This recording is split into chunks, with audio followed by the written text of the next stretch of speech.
Remember, there's only room for one sovereign at a time, not two. So you can't be the same as the sovereign. The king's most trusted aide hasn't slept in 72 hours.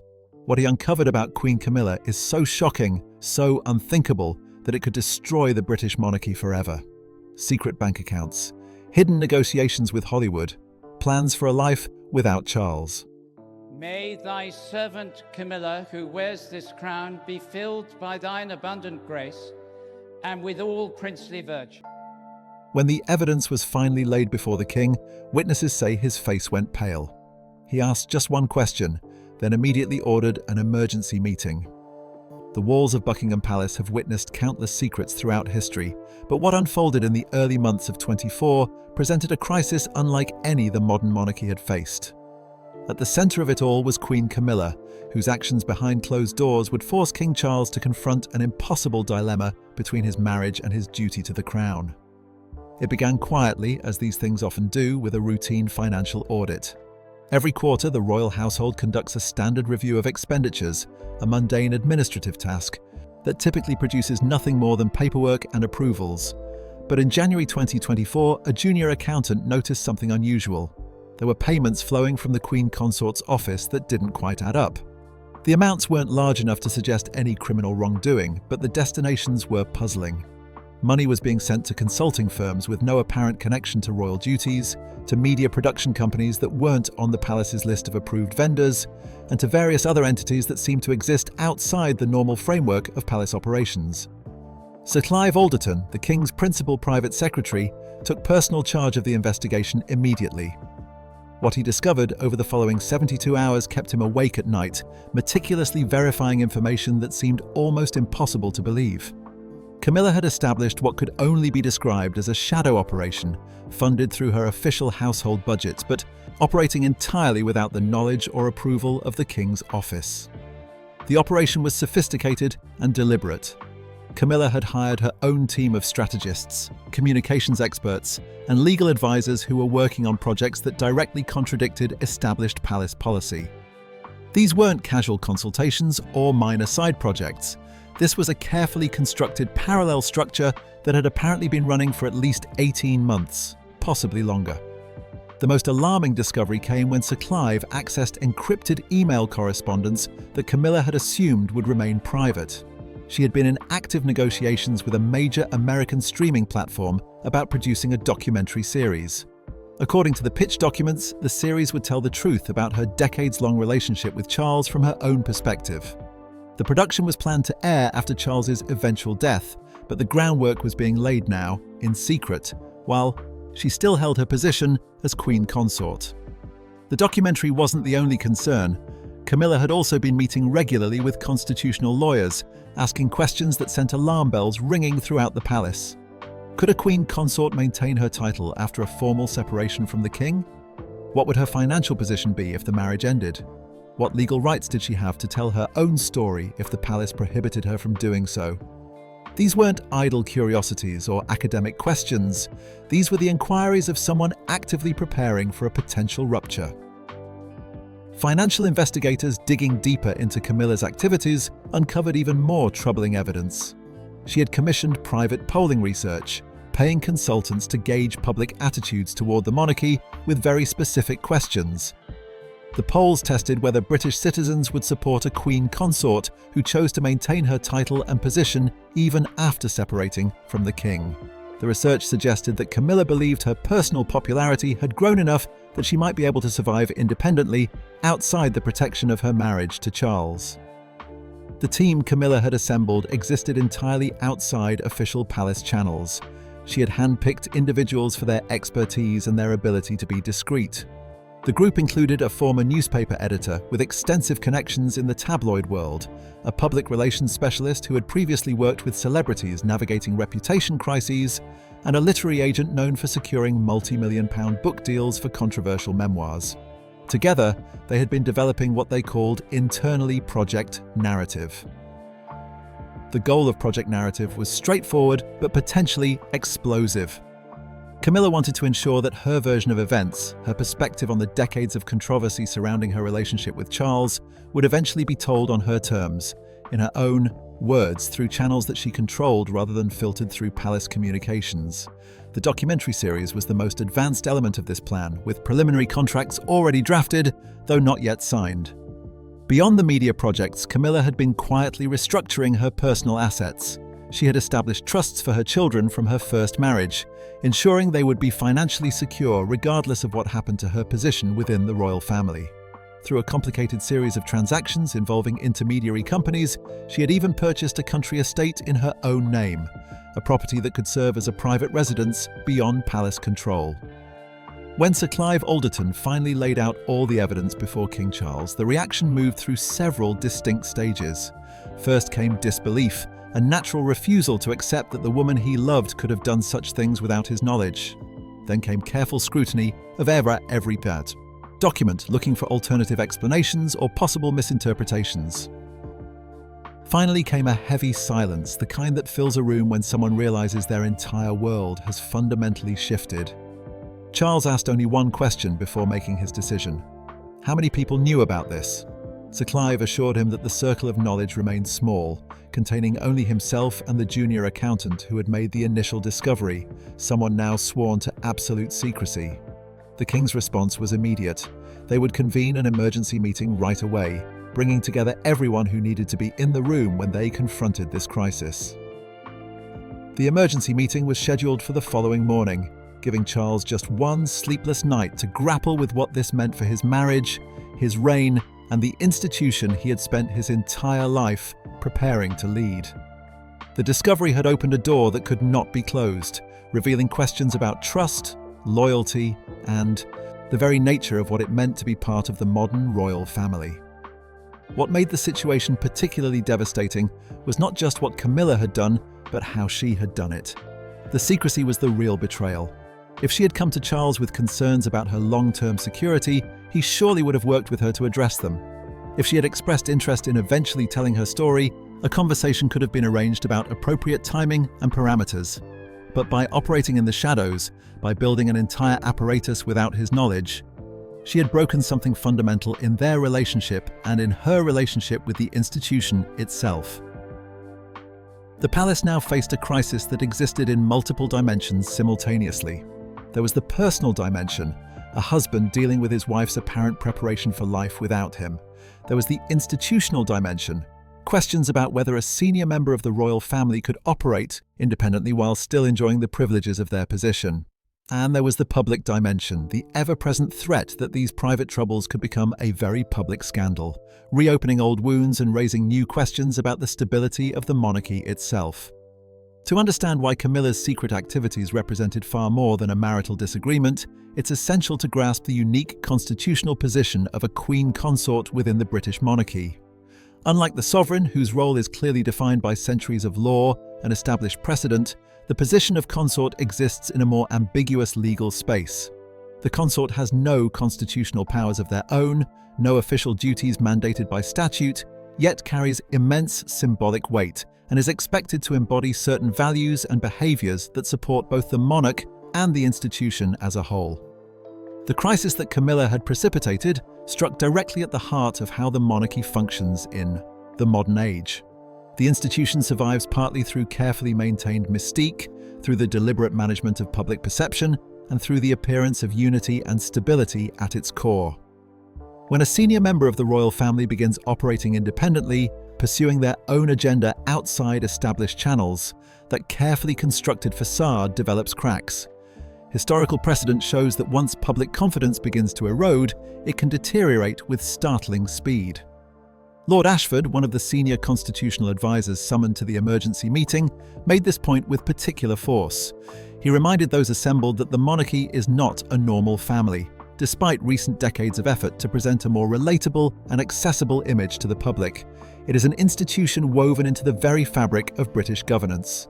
The sovereign is not merely the head of state, but also the supreme governor of the Church of England, the commander-in-chief of the armed forces and the constitutional embodiment of national continuity. When the monarch's closest partner undermines that role through secret machinations, it creates ripples that extend far beyond personal relationships. The specific constitutional concerns facing the palace were numerous and complex. First and foremost was the question of trust. The sovereign must be able to rely absolutely on their consort's discretion.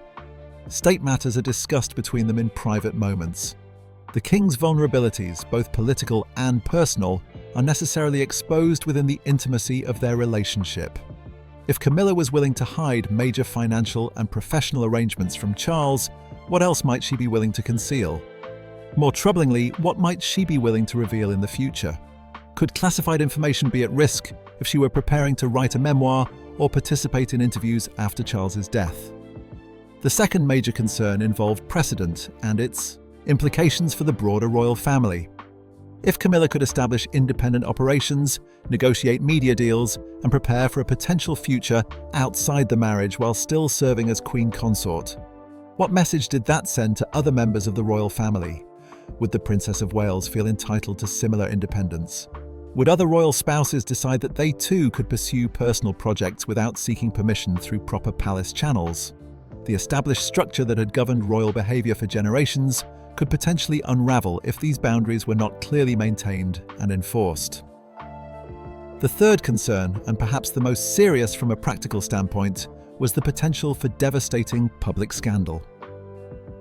The British tabloid press, despite decades of attempts at regulation and reform, remains voracious in its appetite for royal drama. If news of Camilla's secret activities were to leak to the media, the coverage would almost certainly be relentless and brutal. Every aspect of her relationship with Charles would be re-examined and dissected. Old wounds surrounding Princess Diana would inevitably be reopened. Questions about whether Charles was truly fit to be king, questions that had plagued him for years but had finally begun to subside, would resurface with renewed intensity and perhaps with greater force than ever before. The Commonwealth dimension added yet another layer of complexity to an already complicated situation. King Charles serves not only as the British monarch, but also as the head of the Commonwealth, representing 56 nations spread across the globe. Many of these nations maintain complicated relationships with the monarchy, viewing it as a vestige of colonialism that they tolerate more than actively embrace. A scandal involving the Queen Consort, particularly one that suggested instability or dishonesty at the very heart of the royal family, could accelerate movements in some Commonwealth realms to sever their constitutional ties with the Crown entirely. Nations like Jamaica, Australia, and several Caribbean countries were already engaged in active public debates about becoming republics. This crisis, if it became public knowledge, could very well tip the balance in those ongoing discussions. Dame Patricia Whitmore, the palace's senior legal counsel, raised another troubling point during the emergency discussions.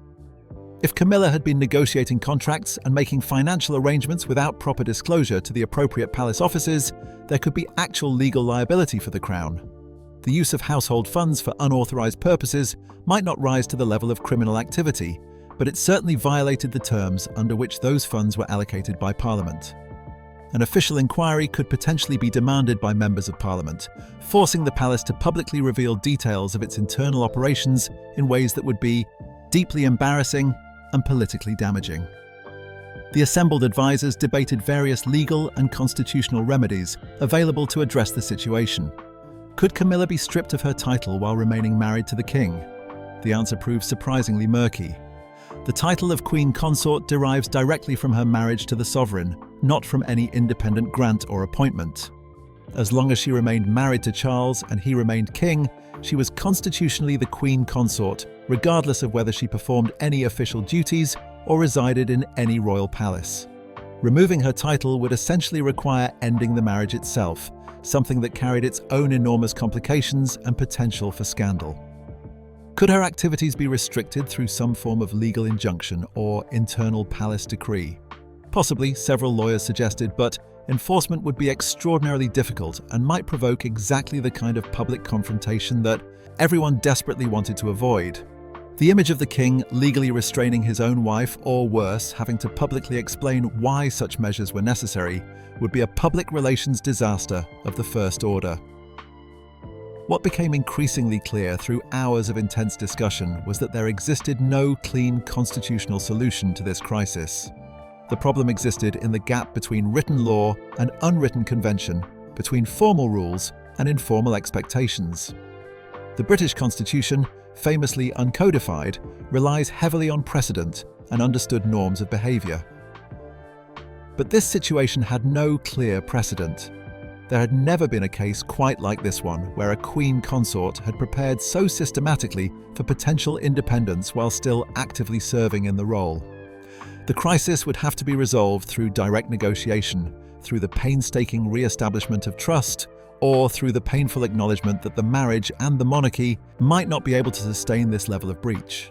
The constitution, such as it exists in Britain's unique system, could provide no easy answers because it had simply never contemplated a scenario quite like this one.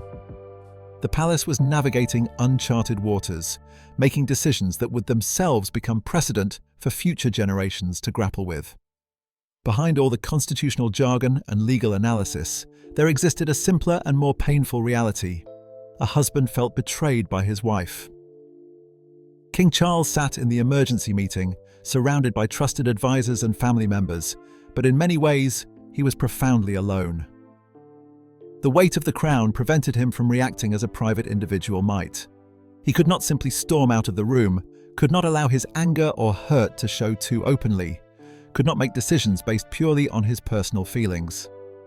Yet those feelings were undeniably present, visible to those who knew him well in the tightness of his jaw and the weariness that had settled into his eyes. Charles and Camilla's relationship had always been complicated, its history inseparable from the history of the modern monarchy itself.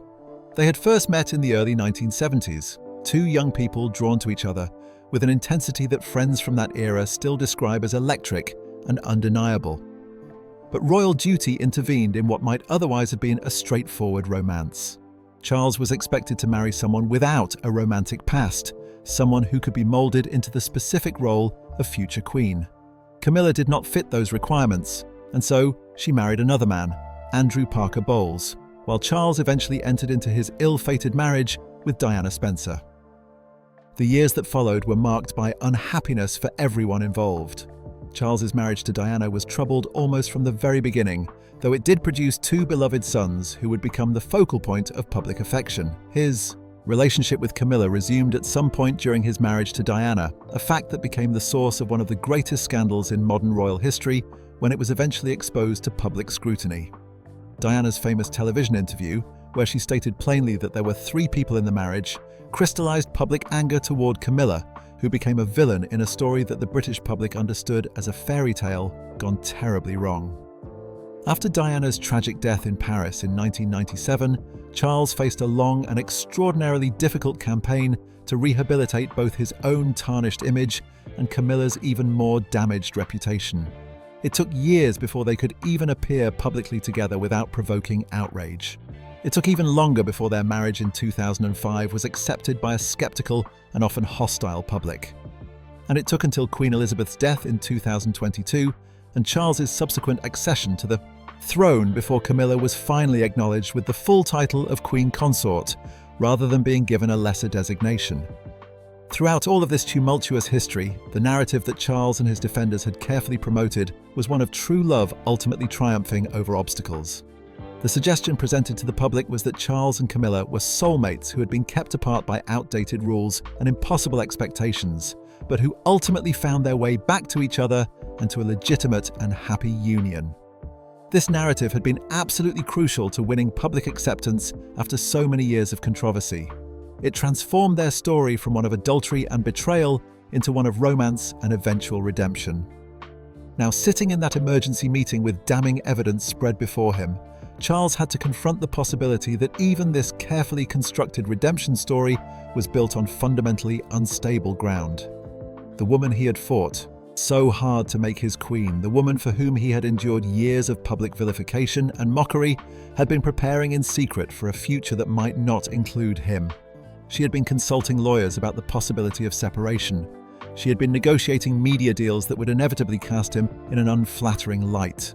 She had been building financial independence that suggested she did not intend to rely on his protection or support forever. Several people who were present at the emergency meeting later described a particular moment when Charles's carefully maintained composure nearly broke entirely. It came when Sir Clive Alderton presented evidence of Camilla's polling research, the surveys specifically asking whether the British public would accept a queen consort who separated from the king. The implication was stark and impossible to ignore. Camilla had been actively testing whether she could survive without him, whether her personal popularity was now sufficient to sustain her independent of their marriage. For a man who had sacrificed so much to be with this woman, who had endured years of public vilification to eventually make her his wife and his queen, the sense of betrayal cut extraordinarily deep. Yet Charles also had to consider, in quiet moments of painful self-reflection, his own potential role in creating the conditions for this crisis. Had he been so consumed by his new duties as king that he had neglected his wife's needs? Had the enormous transition from Prince of Wales to sovereign changed their relationship in ways he had not noticed or properly acknowledged? Camilla had apparently been struggling with her role, feeling somehow constrained or unhappy. And rather than confiding in him about these feelings, she had sought outside counsel and prepared multiple exit strategies. What did that say about the strength of their communication? What did it reveal about her level of trust in his support and understanding? Prince William, observing his father navigate this crisis, found himself reminded uncomfortably of his own parents' failed marriage. He had been old enough during his childhood to remember the arguments, the increasingly separate lives his parents had led, the very public breakdown that had traumatized both him and his brother Harry. Now, watching Charles grapple with the possibility of marital collapse while simultaneously trying to protect the institution of the monarchy, William saw history threatening to repeat itself in a new and particularly painful form. The pattern of unhappy royal marriages, it seemed, might extend even to his father's supposedly triumphant second chance at love and happiness. The personal dimension of the crisis could not be separated from the institutional one, but neither could it be reduced to merely a constitutional problem requiring a constitutional solution. Charles had to make decisions as a king, fulfilling his duties to the crown and to the nation, but he also had to live with those decisions as a man, as a husband, as someone with feelings and vulnerabilities like any other person. If he chose to come down hard on Camilla, to restrict her activities severely, or even to contemplate ending the marriage, he would be protecting the monarchy and maintaining necessary discipline, but he would also be destroying what remained of his personal happiness and the relationship he had fought so long to legitimize. Conversely, if he chose to be lenient, to forgive these transgressions and actively seek reconciliation, he might preserve his marriage and his personal emotional well-being. But he could appear weak as a sovereign, seemingly unable to maintain proper discipline and boundaries even within his own household. The judgments of history and of his contemporaries would be harsh if he was seen as prioritizing personal comfort over institutional integrity. As the meeting progressed through its difficult hours, Charles made a decision that revealed much about his fundamental character. He would not make any final determinations about consequences or next steps until he had spoken with Camilla directly, privately, without any advisors present in the room. He needed to understand from her own words what had driven her to these actions. He needed to know whether their marriage was something she still genuinely wanted or something she was actively preparing to escape. Only after that conversation, only after hearing her perspective and her explanations, could he decide how to proceed, both as a king responsible for an ancient institution and as a husband trying to salvage a deeply personal relationship. The emergency meeting had been called by the king himself, but once everyone was convened in the same room, it quickly became apparent that different factions within the palace hierarchy had very different ideas about how this crisis should ultimately be resolved. What followed was a power struggle that revealed the complex ecosystem of competing interests and philosophies that exist within the royal household, all carefully masked by a veneer of unified purpose and institutional loyalty. Prince William represented what might be called the modernist faction within the palace. His view was that the monarchy's long-term survival depended fundamentally on its ability to adapt to contemporary values and shifting public expectations. He argued that Camilla's desire for some degree of personal independence, including the possibility of eventually telling her own story, was not inherently threatening to the institution. The real mistake, he suggested, was in the secrecy rather than in the underlying ambition itself. He proposed establishing formal protocols that would allow senior royals more latitude for personal projects while still maintaining necessary oversight and coordination with palace officials. This position found support among some of the younger advisors in the room, particularly those working in communications and digital strategy. They pointed out that the old model of royal behaviour, where members of the family were essentially voiceless extensions of the crown with no personal agency, was increasingly unsustainable in an age of social media and constant demands for authenticity from public figures. Meghan and Harry had rejected that traditional model entirely and had subsequently left the royal family. If the monarchy wanted to retain talented and ambitious people within its ranks, it needed to offer them more room to be themselves and to pursue interests beyond ceremonial duties. Princess Anne represented the opposite pole of this debate, what might be termed the traditionalist position. Her argument was uncompromising and left no room for negotiation. Those who accept the considerable privileges of royal life must also accept its significant constraints. There is no middle ground, she insisted, no realistic possibility of being partly in and partly out of the institution. Camilla had enjoyed the status, security, and substantial resources that came with being queen consort. In return for those benefits, she was expected to subordinate her personal desires to the needs of the institution. By attempting to establish independence while simultaneously retaining her privileged position, she had violated the fundamental bargain that made the entire system work. Anne's view commanded significant support among the older generation of palace officials and among representatives from the Church of England who attended the meeting in an advisory capacity. They worried deeply that any concession to personal autonomy would begin a cascade of similar demands that would ultimately undermine the monarchy's special constitutional status. If the royals were just another celebrity family pursuing their individual brands and personal interests, why should they receive taxpayer funding or maintain their unique constitutional recognition? The special nature of monarchy, they argued, depended on its difference from ordinary life, not its similarity to it. A third faction, represented by several of the king's longest-serving advisors, focused primarily on immediate damage control rather than philosophical questions. They were less interested in abstract debates about the nature of monarchy and more concerned with practical problems that needed solving right now. How could this crisis be contained before it spiraled out of control? What needed to be said or done to prevent it from becoming a devastating public scandal? Their instinct was toward compromise and quiet resolution, whatever form that might ultimately take, because they believed that prolonged internal conflict posed the greatest danger to the institution, regardless of who was theoretically correct. The debate became heated at various points, though it always remained within the bounds of royal decorum and institutional propriety. William and Anne clashed directly over the question of whether precedent or pragmatism should guide the palace's response. William pointed out that strict adherence to precedent had failed to prevent multiple royal marriages from collapsing over the years, had failed to stop multiple family members from leaving or being pushed out, and had failed to prevent multiple scandals from erupting into public view. Clearly, he argued, the old ways were not working as effectively as people claimed. Anne countered forcefully that abandoning established principles in response to pressure or difficulty would lead only to greater chaos, not to greater stability. The monarchy survived precisely because it maintained standards and expectations, even when doing so was difficult or unpopular.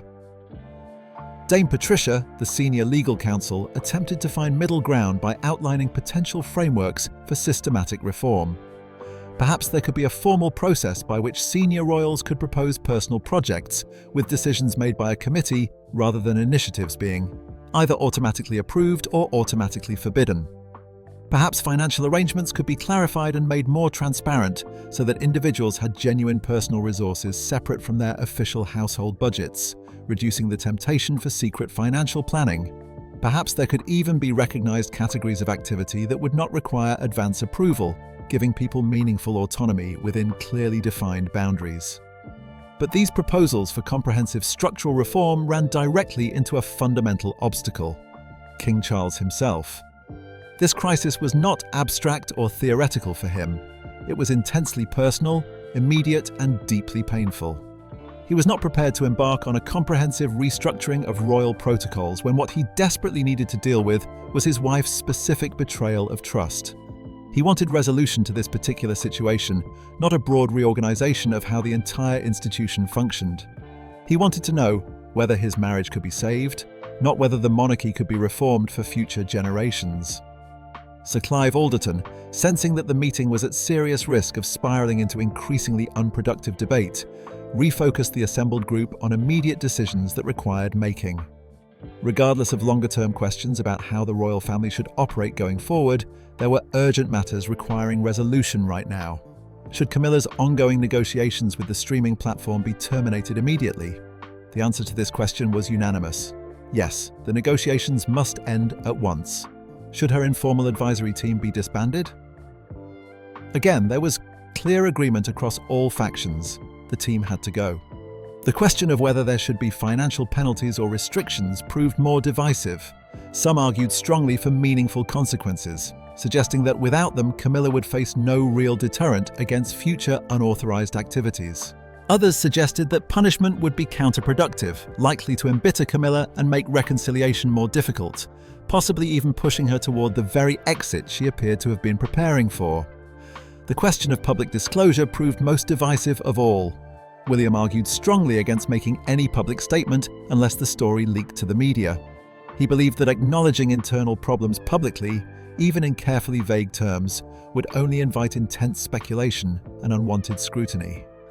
Anne disagreed sharply, suggesting that a carefully worded statement acknowledging difficulties while emphasizing continued unity might actually preempt worse speculation if and when leaks inevitably occurred. She argued that controlling the narrative from the start was preferable to being reactive later. Prince Edward, who had been largely silent throughout the proceedings until this point, offered an observation that fundamentally shifted the nature of the discussion. He noted that everyone in the room was assuming Camilla would simply accept whatever restrictions or requirements were imposed upon her. But what if she refused? What if she decided that the price of remaining queen consort under these new conditions was simply too high and chose to leave?